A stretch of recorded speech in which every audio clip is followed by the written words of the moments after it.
La vérité rougit les yeux, mais ne les casse pas. La vérité rougit les yeux, mais ne les casse pas. À cause de la vérité, on va te poursuivre. À cause de la vérité, on va vouloir t'exterminer.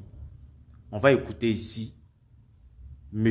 Boga Sako, aujourd'hui qui est fugitif, qui est en cavale parce qu'il a dit la vérité au régime qui est là. Ce pourquoi on veut l'enlever, ce pourquoi ils ont gelé ses comptes. On écoute et puis on donne son avis en commentaire, surtout on partage. Sans hypocrisie. Un défenseur des droits de l'homme, c'est quelqu'un qui critique le gouvernement. Parce que je dois dire à mes parents que le gouvernement là, l'argent qu'il prend pour gouverner là, ce n'est pas son argent.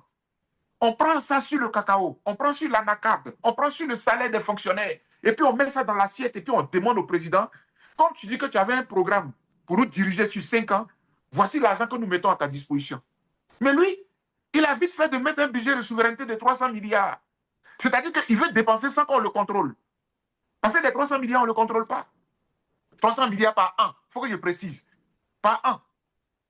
Donc si lui seul, il prend 300 milliards, dans l'argent qu'on met à sa disposition, à quel moment on va faire les écoles? À quel moment on va faire l'assurance maladie? Depuis la CMU, vous avez vu qu'elle fonctionne de façon fluide? Non. Mais parce que on est obligé de s'endetter. Et si vous remarquez très bien, la dette, si elle est si colossale, c'est parce que quand on emprunte, eux-mêmes, ils se servent. Ils se servent. Et les emprunts ne permettent pas, ne rentrent pas dans ce pourquoi on a emprunté. Je parle, et souvent quand je le dis, on va dire, ah oui, il est en train d'accuser le gouvernement. Moi, je sais au moins que dans l'administration qu'on appelle le FAIR, là, le fonds d'entretien routier, là, le patron de là-bas, là, il a été audité et on nous a dit qu'il a détourné 100 milliards. Il est au Parlement de Côte d'Ivoire là-bas. Ça me suffit pour justifier ce que je dis là. Que l'emprunt, la dette, elle est si colossale parce qu'il y a une bonne partie qui est détournée.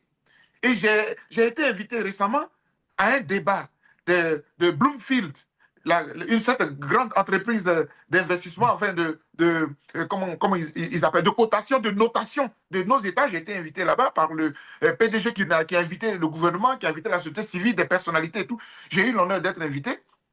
Notre dette, c'est-à-dire la corruption dans notre pays, par an, nous perdons 2000 milliards.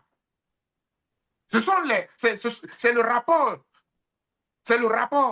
2024 de Bloomfield qui le dit. Les 2000 milliards la rentrent où? Dans la corruption? Bien, nous avons tous écouté. Nous avons tous écouté. Bien, que chacun me dise s'il est important de dénoncer la souffrance que vivent les Ivoiriens ou bien que chacun doit se taire là-dessus. Parce que les Ivoiriens, mine de rien, les Ivoiriens souffrent. Nous souffrons énormément. Donc si nous devons nous taire sur nos souffrances, c'est à nos risques et périls. Ça c'est clair.